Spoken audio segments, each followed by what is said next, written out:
መለያየትን የወሰነው በሚያስጠላ መንገድ አይደለም። ኦፍ ኮርስ ሁለታችንም እንጎዳለን። ኦፍ ኮርስ እሷም ትጎዳለች፣ እኔም እጎዳለሁ።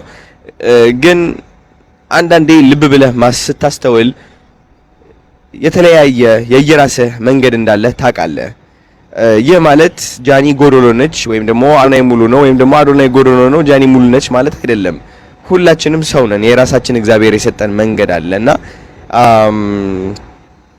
ማስተዋልን ይጠይቃል። እንደዚህ አይነት ውሳኔ ለመወሰን ተረዳችሁኝ? ማስተዋልን ይጠይቃል።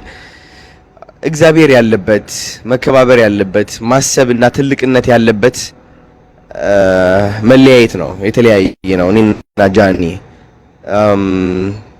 ብትወድቅ የሆነ ነገር ቢያጋጥማት እኔም ብትጽፍልኝ እኔ ወደ እኔ ብትመጣ እኔም ማግዛት ሰው ነኝ። እኔም እንደዛው ማለት ነው። ተረዳችሁኝ? እንደለመዳችሁት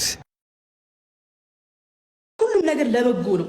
ሁሉም ነገር ምክንያት አለው። ገባችኋ? ተቀበሉት። በቃ ግዴታ ጸብ መሆን የለበትም። የሆነ ነገር ጸብ መሆን የለበትም። እመኑኝ። እንዴ በፍቅር መለያየት እኮ አለ አይደል እንዴ? ግዴታ ለምንድን ነው ሳይድ ይዛችሁ አንተ እንደዚህ ከሆንክ እንደዚህ አይቀናህም እንዴ? ምን ታውቃላችሁ? ምንም የምታውቁት ነገር እኮ የለም እኮ ስለተፈጠረው ነገር። በነገራችን ላይ ምንም የምታውቁት ነገር የለም። ላይቭ ላይ ነው የምታዩኝ እኔንም ያኛውንም ላይቭ ላይ እንደዛው። ገባችኋ?